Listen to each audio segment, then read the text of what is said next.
everyone. Dr. Lane with Pure Pediatrics. Hopefully this is working on Facebook Live. It is the first time that we've actually tried this, and I'm really happy that Catherine Kruppa, who's a good friend and a registered dietitian who's awesome and amazing, has decided to join us.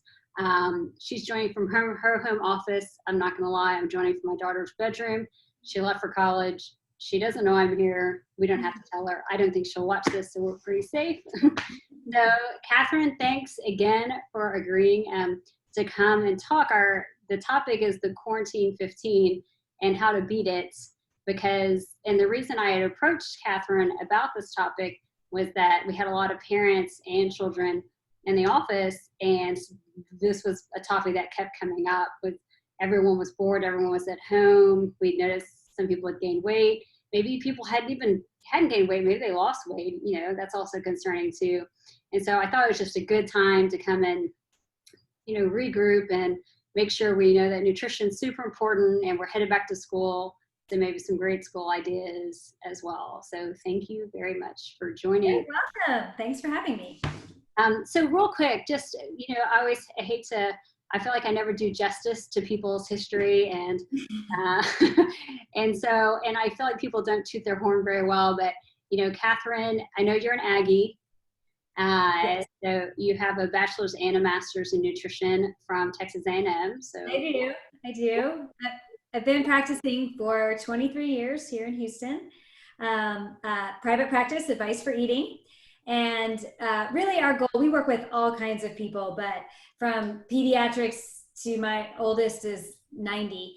And we really want to help people eat healthy so that they feel better and perform better in life, business, performance, sports performance, any of those things. So yes, and we have a new location or an updated location at Bissonnette and Shepherd, but Bissonnette Shepherd, yeah, brand new.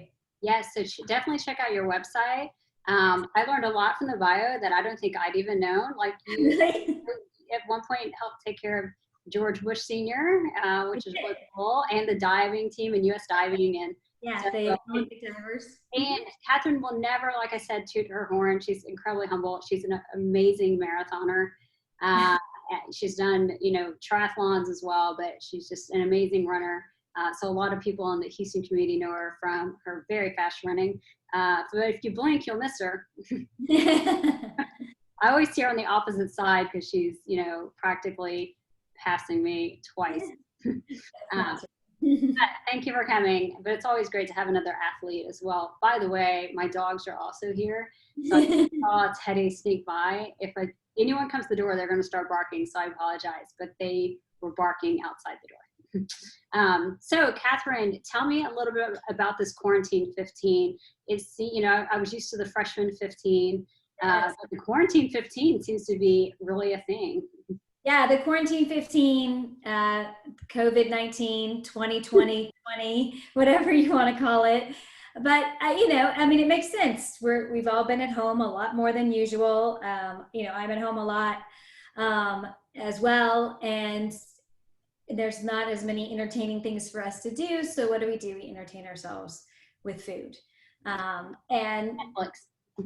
Yes, together, right? All right. So the first thing to combat that is to keep a clean environment. I was actually listening to the radio this morning, and the mom was talking about how her kids are going through all her Costco snacks and peanut butter and all that. And I'm like, of course they are. Yes, if you buy that stuff, they will eat it. And most likely so will you. So we just keep healthy snacks around our house, and my son's perfectly happy to eat those. If they're hungry, they'll eat them. So I always have fruit prepped in the refrigerator, things like string cheese, nuts. Are kind of his favorites. He's more of a salty, crunchy kind of thing, like Skinny Pop popcorn, those sort of things. I'm also a big fan of individual packages because then you don't have an endless bag or box or whatever of something. Right. And then if you find that you or anyone else in your household is eating more than one serving at a time, then it needs to go, and you need to not have it in your house. It doesn't mean you can never eat it, but it's just not something you should keep as a staple. Right. If you get bored, stressed, etc., or it could be happy, then you pull that stuff out and you eat Right. it. One of the other things I recommend is to stay on a schedule with school starting. That's certainly helpful for Kyle. My son is on more of a schedule. My work kind of demands a schedule, but I even made one at the beginning of quarantine. Like, we only go in the kitchen at these times: breakfast, lunch, dinner, and maybe a snack. You sit down at the table to eat those meals and snacks, and you turn the kitchen light off and close the kitchen in between. So there's not, a constant grazing. Food should stay in the kitchen and be eaten in the kitchen, not all over the house. And I told Kyle he was going to have to pay me for every wrapper that I found. And so, Oh boy. well, and that ended it quickly. He hasn't had to pay me at all because I didn't take any food upstairs. Yeah.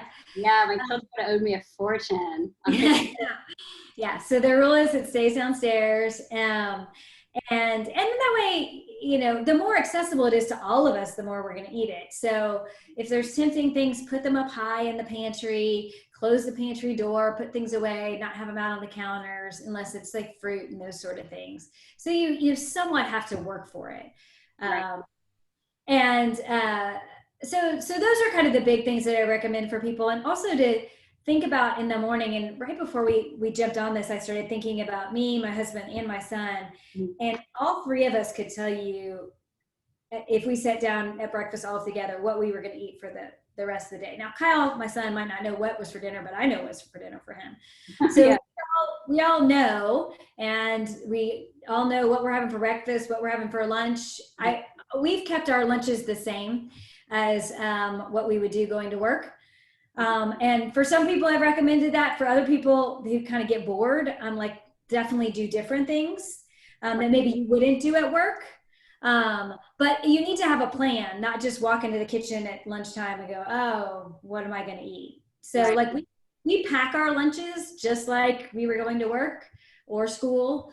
And then we know there's a plan. We have a plan for dinner every night this week. We know what it is. And then I buy for that, and that's what we have available in our house. So there's not a lot of excess stuff, which also helps. Well, that's good. I mean, I make this argument all the time that the middle aisles of the grocery store are actually incredibly bad for you in general. As an oncologist, I actually feel that pretty strongly. I think the items that can stay on the shelf for years, and when you open them, they still smell the same, like Cocoa Puffs, can't be good. And, we know there's arsenic. I mean, so we know these things. There's heavy metals. The dog's made her way. Heavy metals, we already know these things. And when parents are always, worried about this or that, I tell them, at least from a life standpoint, the way I see it is it's the things that we do every single day that really ultimately make a difference in our health. Right. It's one thing, the one constant that we do every single day is we eat. And what we put into our body ultimately makes a difference. And so, and it also influences, your children and what they ultimately eat. So if you have a very narrow palate, your child's probably going to have a very narrow palate. If you're someone who's adventurous and likes to eat and go different places and will eat sushi or Indian or this or that, it's usually a good sign even for the kids. But I know we've struggled, even at home with this, and we buy mostly healthy things. And at the end, we're going to do a little eat this, not that, which actually I looked at the list and was like, I think I have some of those. I should add this. I don't know if I should confess which one of these I actually had, but it's for us, like one of the things that we do is, I look at the bag and go ahead and when I, prepare things ahead of time, I see what a true serving size is and actually put that in a little Ziploc bag. And sometimes you're surprised. It's like not a lot. No, I know. I think that instead, when we just reach into the bag, we're taking a whole lot more than a serving size. And I don't think that kids really get that or understand that. No, once they're over like the age of 5, when they're younger than 5, they actually eat and they stop eating in general. They stop eating when they're comfortable or full, but then somewhere around that age of 5, they lose that. And then we just eat because things taste good. So that's when you end up overeating. So if we could all stay like that 5-year-old self. Yes. Or, and the idea, like I tell people I know you've advocated this too, don't reward kids with food. Absolutely. Attach emotion to food, you're already setting yourself up for a problem. Those are the adults that end up seeing me later in life. Yes, definitely. Definitely. So having a plan, what do you think that Sunday is the best day of the week to do the meal prep? And so like if you were gonna have a plan and you decided I'm gonna eat this, I'm gonna have this for breakfast, this for lunch, this for dinner. I mean, is that Sunday seems like Well, the I day? would say Sunday's the most popular. I personally don't like to go to the store, come home, prep a whole bunch of food, and like have that take up my whole Sunday. That just I'm not a fan of that. So the way I do it, and there's no perfect way, it's really what works for you. And each one of my clients we talk through that, like when's the best time. So like I actually make my grocery list on Thursday. And that's a long habit from when my husband used to like me to watch Survivor with him, and I didn't really want to watch it. I would make my grocery list. So I make my grocery list on Thursday. So I think about where, I look at the week, where are we going to be? Does Kyle have baseball? Do we have this at night? When do we need a quick dinner? When are we going to be gone?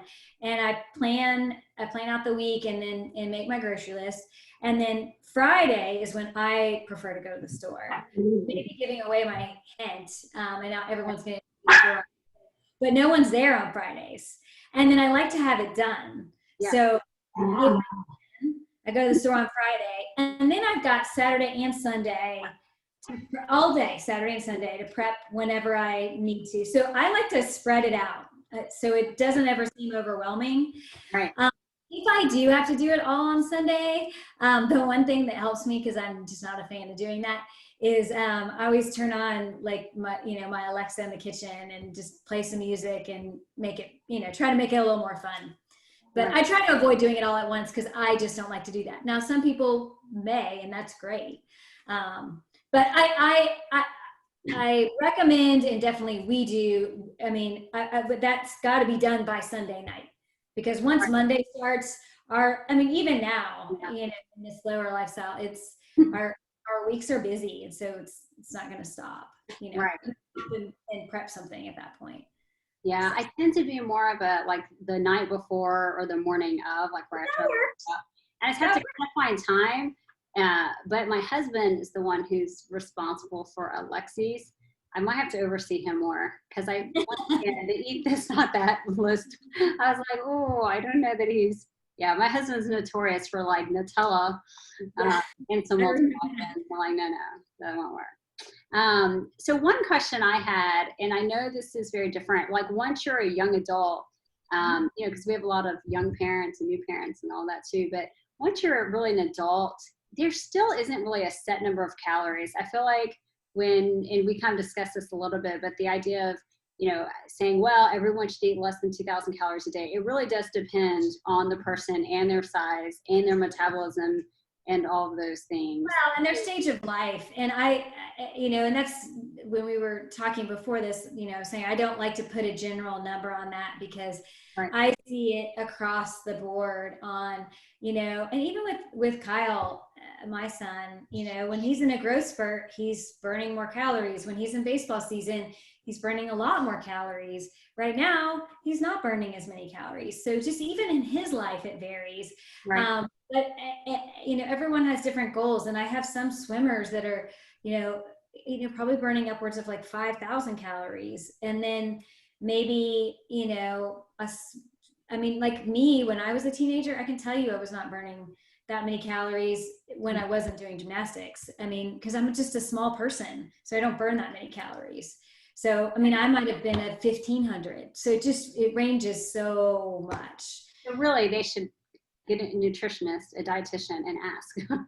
Well, even better is we test it at our office. So we test your metabolic rate. Yeah. So then I know exactly how many calories you burn at rest, and then we add exercise onto that. Right. And I think that's a good point because for a lot of at least student athletes or athletes, they don't eat enough. Oh, absolutely. Right. It's a very common problem I see. Or they don't eat enough at the right times. Yes. So they don't eat much during the day, and then they eat big dinner and they're starving. And so it's not good for their school, and it's not good for their performance. Right. Yeah. Exactly. I deal with a lot of that. It's kind of fun to rearrange their day.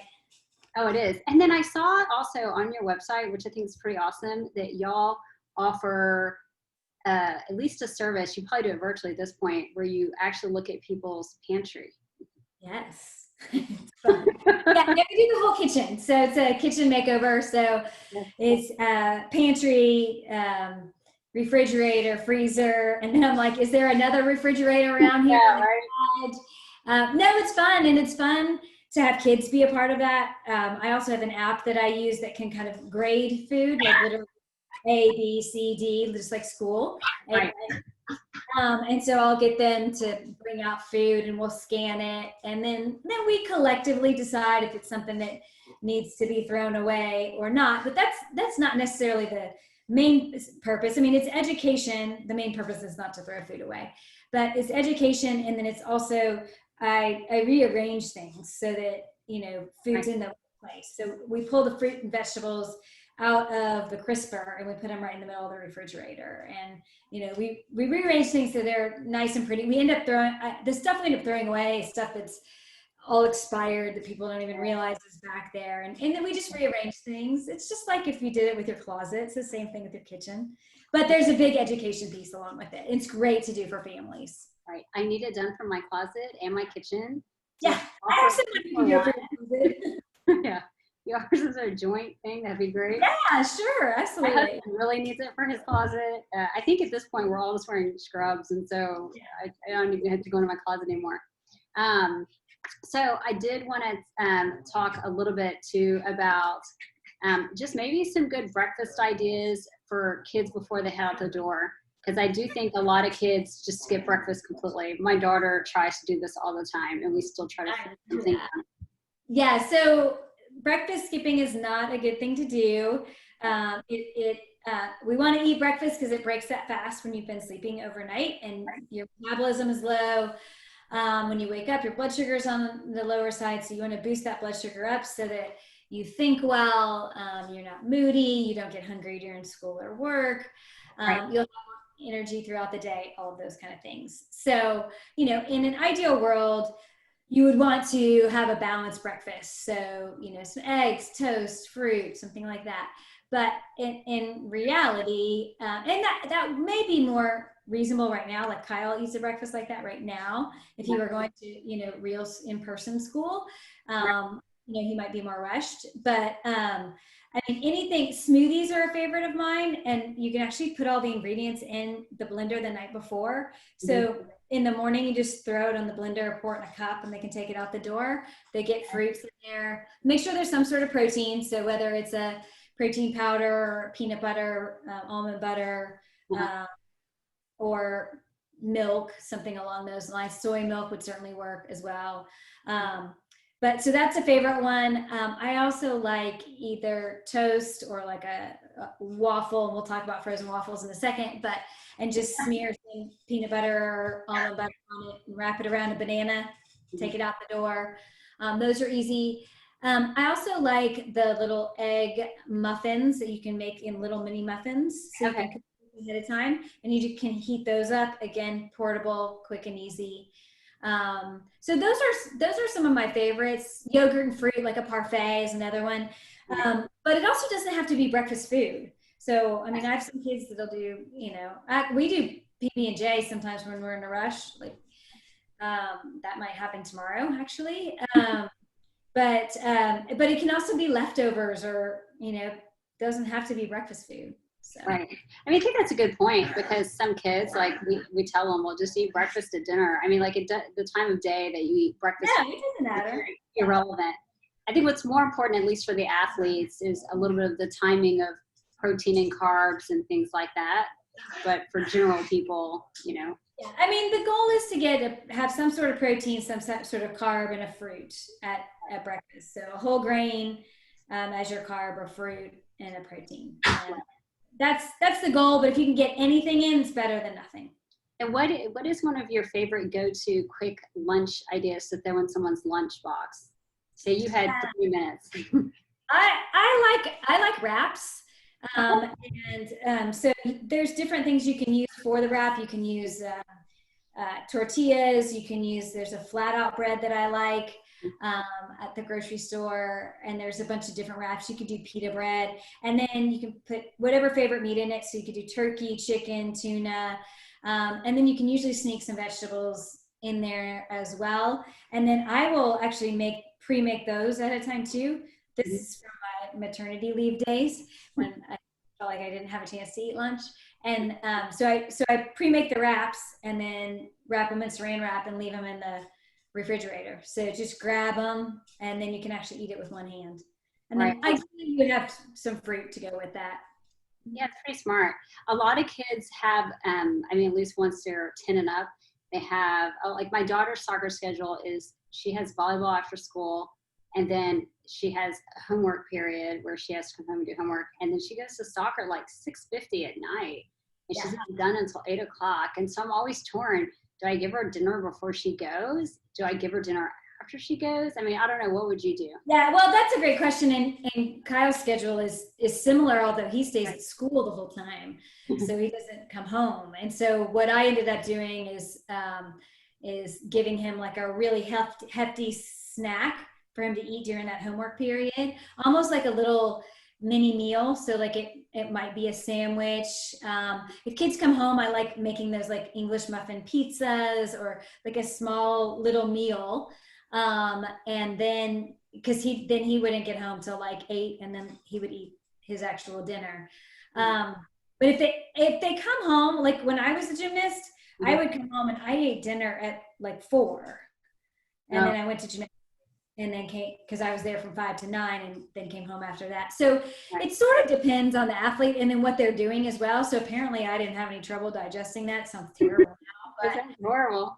I know, but I would eat at 4 and then go to the gym at 5 and I was fine. But I was hungry. I've always been an early eater. But you don't want to slight yourself where you don't eat enough before and you eat that big dinner after. That's like taking a race car to, a race, but not putting gas in it. And then on the way home, you fill it up, you stop at the gas station, you put gas in it, and then you park it in the garage, right? That doesn't make any logical sense, but we do that with our bodies a lot. And so we'll go exercise and then we go eat a huge meal. So stop at the gas station and then we park ourselves in the garage, i.e. go to bed. Right. So that's a balance. Sometimes I just split the dinner in half for my clients. I'm like, eat half before, eat half after. Right. So. Yeah, I mean, that's a good idea. And I do like the car analogy. I use it a lot with kids. So, I'll ask them like, oh, what's your favorite car? Like, do you want a Maserati or, a Ferrari? Or what do you think? They're like, oh yeah, I'd love one. I'm like, oh, okay, great. Well, what kind of gas do you want to put in it? Yeah. Should we get the cheap gas? Or should like the really expensive gas? What do you think? And they're always like, oh, get the expensive gas. It's a nice car.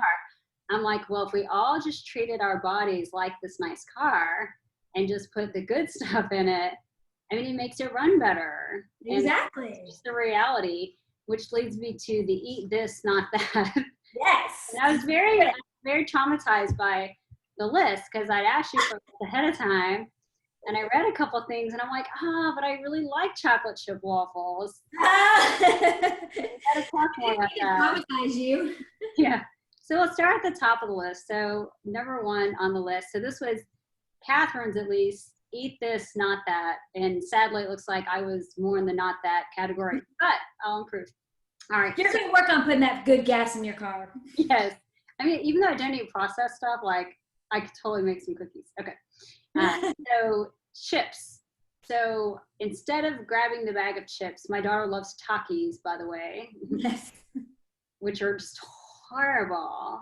I know. One of my clients taught me about Takis. I don't even know. That's the problem. I don't know about that stuff on the inner aisles because I never go. It tastes terrible.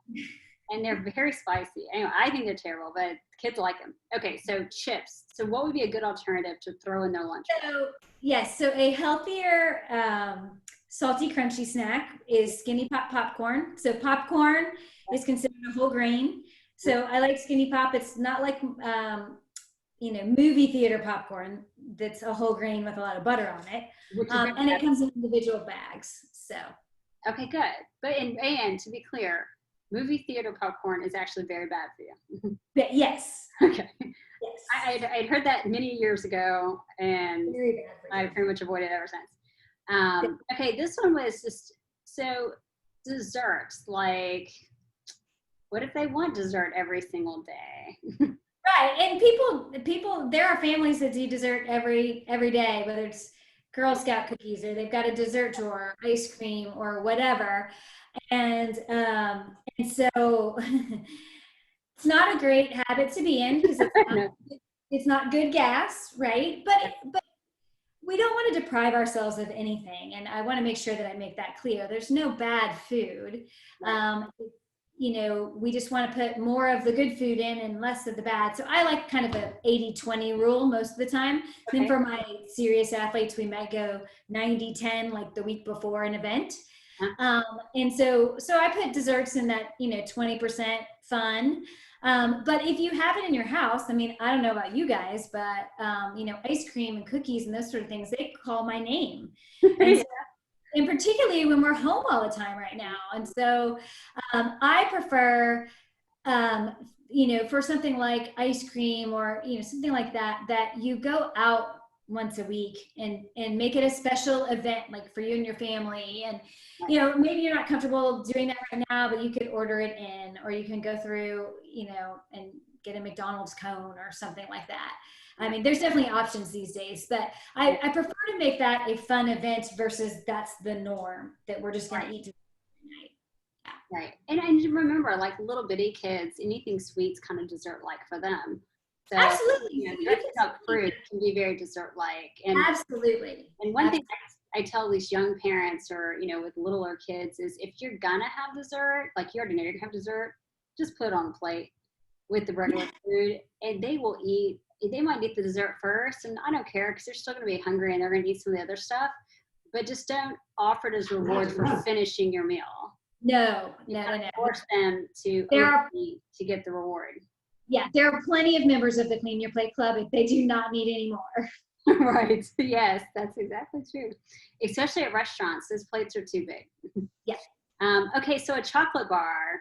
There goes my dark chocolate bar. So what would be a better alternative? Well, and actually, that's a great example on desserts of something I don't mind. Like if you just want a square of dark chocolate at night, like I don't have a problem for that. I don't think you need to go on a big outing to Whole Foods to get your dark chocolate bar. Something small like that, I don't mind. But I was just thinking of like a candy bar, something like that. So like if you are craving something like that, a healthier option is like a Luna bar, which I like because it has calcium and iron in it. So it's made for women, but nothing will happen to men if they eat it. Or the Think bars are stronger. Yes, and the Think bars are just low in sugar.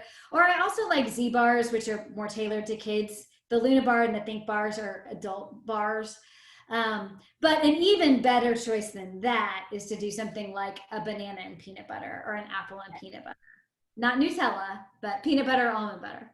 I'll tell my husband. My daughter found a Z-bar in the back of our car the other day. And I kid you not, I think the expiration date said 2024. And I was like, just by virtue of, I'm not sure if that's good for you. Because I wasn't sure. I have to look at it. I didn't look at the ingredients. I just saw the expiration date and was like, I don't know. I mean, all of those are still processed. And so we're always aiming for whole food as often as we can. Right. So the peanut butter and banana is pretty good. And I will vouch, H-E-B makes a very good, just their own peanut butter where fresh peanuts and they make an almond butter and they're actually really good. They're actually my favorite and it's at H-E-B. And strangely, it's on the produce aisle. I don't know why. It's hard to find them. Pita chips. So what would be a better option than pita chips? So pita chips are just processed flour. Yes. And super addictive and yummy. I like nut thin crackers as a kind of better bad choice. Yeah. And I'm actually, my family loves them too. But then even the better choice over that, instead of putting pita chips in your hummus or nut thins in your hummus, is to do raw vegetables, whether that's carrots, celery, jicama, cucumbers, baby peppers, any of those sort of things. What about plantains in your hummus? That's actually quite yummy. Yeah, sure. It's pretty good. Absolutely. So Apples and I love the nut thins as well, and I try to only get gluten-free chips and stuff, but the nut thins are actually really good. Okay, so chocolate chip waffles. Yes. Your favorite. Well, luckily there is an option. So Kodiak Cakes is a brand that makes frozen waffles, or they make also a mix, so you can make your own waffles. Okay. And they have a little added protein to them, so it's just again a better bad choice. It's still processed, but there's a little more fiber and definitely more protein. And then just use a low sugar syrup, or I really like putting nut butter on top of my waffles. What about say you can't find the light syrup because you just can't find it. Maple syrup versus other syrup, is one better than the other? Not necessarily. And like Kyle uses agave syrup. He doesn't even know I had it for something else, so that's what he uses. Which is a little lower glycemic index. But you can use the regular syrup, just go really light on it. Right. It turns out a little goes a long way. It's kind of like Kool-Aid. The problem was it was just way too much Kool-Aid. It turns out a tiny bit of that powder went a long way, and it flavored the water just fine. Okay, French fries. I like sweet potato fries, so I'm not a huge French fry person, so I feel like I'm off the hook. French fries are very unhealthy and very popular. So a better bet that you can make at home, Alexia is a brand that has actually regular French fries. They have tater tots. They have sweet potato fries. My boys are not as big of a fan of the sweet potato fries, but I rotate them through. So I don't get them every time. Sometimes I get the regular ones, or many times we just make them ourselves, and we just cut up the potatoes, and then you can use red potatoes, which have a lower glycemic index, or sweet potatoes, and you can bake them in the oven, or if you have an air fryer, you can use that. Right. Yeah. It's interesting. You've mentioned the glycemic index several times, and I think that sometimes things, when I talk to parents about it, that they don't really realize. And there are lists of high and low glycemic foods, and you'd be surprised what's on the list. It's actually worth looking at the list. And your real goal is to aim towards lower glycemic foods. Those higher glycemic foods don't really do you as many favors. And even from a fruit standpoint, some are much more lower glycemic than others. And so just Google it. There's a list. Yes, on the fruit, as long as you pair it with a protein. Yeah. So like a banana actually is a higher glycemic index fruit, but you pair it with the peanut butter, and then that negates that. Right. It's just that sugar load. Yes. Okay, pizza, my child's favorite meal. Yes. So, and I have a little disclaimer on this one, but so my recommendation is to try making one with a cauliflower. Yeah. And so you can either make the cauliflower crust, which I did one time, and I decided that was way too labor intensive. Right. It tasted good. Or you can buy the cauliflower crust and make them, or you can actually buy like the frozen cauliflower crust pizza, made itself. And I believe my family loves it. They're actually really good. We've had it. Yeah, they are very good. Now, at a restaurant, they are not necessarily healthier, the cauliflower crust, and can actually be more unhealthy, just an FYI. Okay. Because they make it taste really good, and so they add a lot of fat to it. Oh, yeah. I mean, that actually is a problem with restaurants in general, is that sometimes, they have to add a ton of butter or something to make the food taste so flavorful. And so it's a good point. Pasta. I try to eat gluten-free, so I pretty much steer away from most of the pastas. So what would be some good options? So the Barilla is a brand that I like, and they, gluten-free wise, make lentil or chickpea pasta. Those went over really well last week when I tried them on my teenager. And then they also make what's called Barilla Plus, which is a whole wheat pasta, but it has a little protein added to it. So I like those better than just the white pasta. What sauce would you put on the pasta? I just look, you could make your own sauce, but it's probably not going to happen in my house. So Rayo's is a brand that I like. That's one of the lowest sugar sauces. You can also just look at the labels, but Rayo's, RAOS, is the one that we recommend the most often. Okay, great. White rice.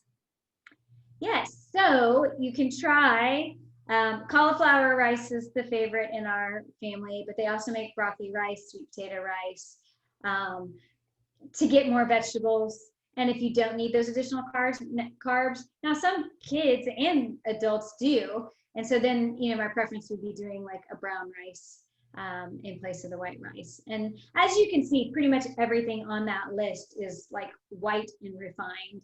And so we're going to go for either a whole grain version or a vegetable version or something that's just a little healthier to have us less refined foods. And on this list, I'm not saying that anybody needs to do all of these things. Even if you could just switch some of them, then that would make you healthier than you were the day before. Right. Now, this wasn't on the list, but I had one to add. So I will. So this is a good, easy one, though. Soda. I think a lot of people drink their calories, whether it's drinking tons of milk. The dogs are going to fight now. Whether they're drinking tons of milk or they're drinking tons of juice, leading cause of toddler diarrhea, by the way, whether they're drinking tons of soda. And so what do you normally recommend for these younger kids and these teenagers who kind of want that, but better alternatives? Yeah, well, of course, my answer is going to be water. Other than water. And I didn't as a teenager either. I mean, I drank soda until I went to college and didn't want to pay for it. And I became a water drinker. But there are some more fun waters out there. So like a lot of the teenagers into Topo Chico, like that seems fun, or LaCroix or something like that, that has a little bit of flavor. But we really want all of the beverages to be calorie free. And if you have to add a little flavor, you can. But really, if you start drinking water, or like Kyle, my son's drink water his whole life, so he's used to water, chooses water.